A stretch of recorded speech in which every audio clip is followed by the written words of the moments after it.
मेरे महबूब कयामत हो। 60-এর দশকের শেষের দিকে হতাশ হয়ে পড়লেন কিশোর কুমার। ডিপ্রেসড কিশোর কুমার ঠিক করলেন সব ছেড়ে ছুড়ে দিয়ে গায়ের বাড়ি খান্ডোয়ায় চলে যাবেন। বম্বেতে তার জন্য আর কোনো ভবিষ্যৎ নেই। খুব একটা ভুল কথা না। আসলে একই সঙ্গে সেই সময় স্ট্রাগল করছিলেন দুই কিশোর কুমার। একজন কমেডিয়ান অভিনেতা কিশোর কুমার, অন্যজন গান করেন, তাও হালকা চালের মজার গান। গভীর কিছু করতে পারেন না তিনি। সেরা গানগুলো জোটে তখন মোহাম্মদ রফির ভাগ্যে। অভিনয়ে তিনি নায়ক নন, বড়জোর সেকেন্ড লিডে তিনি রয়েছেন। ইন্ডাস্ট্রিতে 21 বছর কেটে যাবার পরেও কিশোর কুমারকে কেউ সিরিয়াসলি নিচ্ছেন না, এমনকি সুরকাররা পর্যন্ত। অন্যদিকে কমেডিয়ান কিশোর কুমার ক্রমাগত গ্রাস করে নিচ্ছিলেন গায়ক কিশোর কুমারকে। সমস্যাটা ভাবুন তো, আসলে ঝামেলাটা পাকিয়েছিলেন আভাস কুমার গাঙ্গুলি নিজেই। 1948 সালে দেবানন্দের জিদ্দি ছবিতে কিশোর কুমার গান করেছিলেন মরনে কি দুয়ায়ে কিউ মাঙ্গু। मरने की दुआएं। এই গানটি গিয়ে আত্মপ্রকাশ করেন। সাইগাল সাহেবের একদম অনুকরণ বলে মনে হবে আপনার, আর করতেনও তাই। তখন প্লেব্যাকের আকাশে গনগন করছেন মুকেশের মতন শিল্পীরা। তার ঘরে নিঃশ্বাস ফেলছেন তালাক মাহমুদ, মোহাম্মদ রফি। একের পর এক সিরিয়াস ক্লাসিক্যাল গানে ভরে উঠছে চলচ্চিত্র। সেখানে একেবারে না শিখে তালিমহীন কিশোর কুমারের কণ্ঠ নেহাত ফিকে। ছোট থেকে প্রাঙ্কেস্টার টিকে থাকতে তাই বেছে নিলেন কমেডিয়ানের চরিত্র। ফল হলো শাখের করাতের মতন। এদিকে অভিনেতা কিশোর কুমার একের পর এক ছবি সই করতে লাগলেন। অন্যদিকে গায়ক কিশোর কুমারের থেকে মুখ ফিরিয়ে নিতে শুরু করল সুরকাররা। ব্যতিক্রম কিন্তু একজনই, শচীন কর্তা।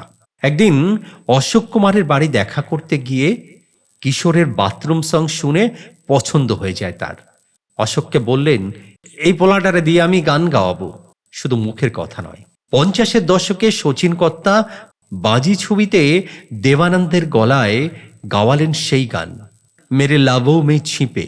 मेरे लबों पे देखो आज भी तराने हैं। মোটামুটি হিট। পরের বছরই মনিংজি সিনেমাতে দেবানন্দের গলায় গানটি গাওয়ালেন জীবন কে সফর মে রাহি। সিনেমায় 1 ডজন গানের মধ্যে একটাই মেগা হিট। जीवन के सफर में राही। গায়ক কিশোর কুমার ভাবলেন ভাগ্য বোধহয় প্রসন্ন হলো। পরের বছর আবার দেবানন্দ, এবারে সেন্টিমেন্টাল গান দুঃখী মন মেরে।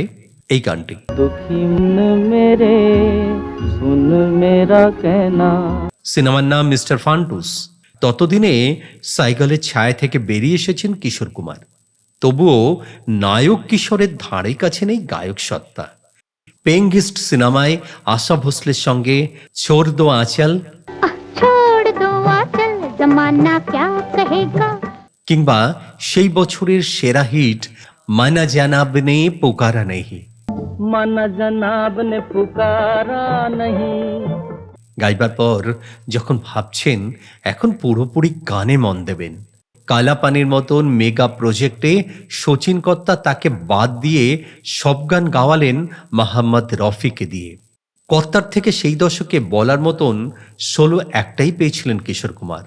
গানটি বিখ্যাত গান এক লড়কি ভিগি ভিগিসি, তাও নিজের লিপে। एक लड़की भीगी भागे से। অবশেষে বিরক্ত কিশোর নিজেই সুর দিয়ে অভিনয় শুরু করলেন। 61 সালে রিলিজ করলো ঝুমরু সিনেমা, আর সেখানে ঠান্ডি হাওয়া ইয়ে চাঁদ হ্যায় সুহানি। ठंडी हवा ये चांदनी सुहानी। কিশোর কুমারের গলা শুনে চমকে গেলেন শ্রোতারা। এ কোন কিশোর কুমার, এত আবেগ তার গলায়, আগে তো কেউ এর খোঁজ রাখেনি।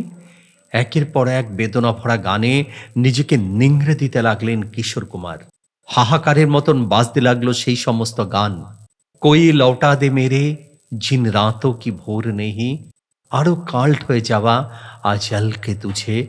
নিজেকে সিরিয়াস প্রমাণ করতে জান লাগিয়ে দিলেন কিশোর কুমার।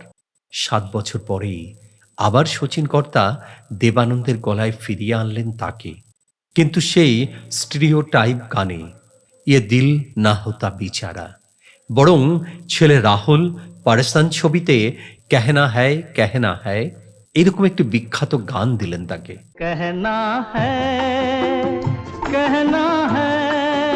কিশোর কুমার বুঝলেন তাকে সেকেন্ড বেস্ট হয়েই থাকতে হবে, এক নম্বর হওয়া আর তার জীবনে হবে না। তখনই বম্বে ছেড়ে যাওয়ার পরিকল্পনা নেহাত দাদা অশোক কুমার কোনো মতে বুঝিয়ে সুঝিয়ে ঠিকই রাখলেন। ভাগ্যিস, কারণ ঠিক ওই সময় দুটো ঘটনা ঘটে গেল। আরাধনা নামের একটি ছবিতে রাজেশ খান্না নামে এক নতুন মুখকে সুযোগ দেওয়া হলো, আর সেই ছবির সুরকার হিসাবে কাজ করতে করতে হঠাৎই শচীন দেব শয্যাশায়ী হয়ে পড়লেন। এরপর তার বাকি কাজ চালানোর ভার পড়ল রাহুলের হাতে, অর্থাৎ আপনাদের প্রিয় আর.ডি. বর্মনের হাতে। বাবার এক রকমের অনিচ্ছাতেই কিশোরকে দিয়ে গাওয়ালেন সেই বিখ্যাত গান মেরে স্বপ্নো কি রানী। मेरे सपनों की रानी कब आएगी तू সেই সঙ্গে রূপ তেরা মস্তানা। रूप तेरा मस्ताना प्यार मेरा রেডিও থেকে শুরু করে সবার মুখে মুখে ফিরতে লাগলো গান দুটো।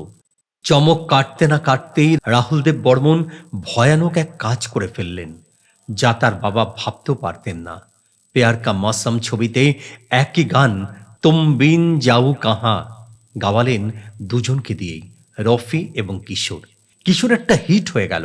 রফি বুঝলেন এবার তার সিংহাসনটা টলতে শুরু করেছে।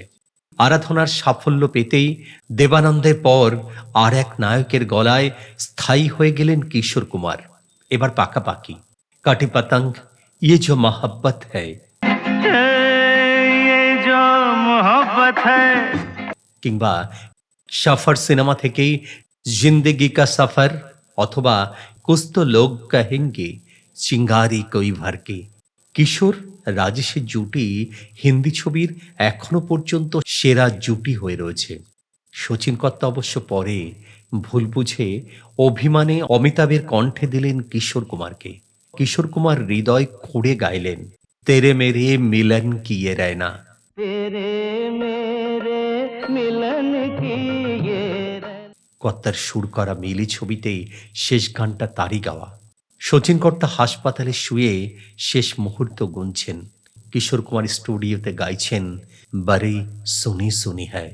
बड़ी सुनी सुनी है যে কটা উদাস গানের জন্য কিশোর কুমার বিখ্যাত, বোধ করি তাদের সেরাটা শচীন কর্তার জন্যই এত সুন্দর আর কেউ লিখতে পারতেন না, কেউ না।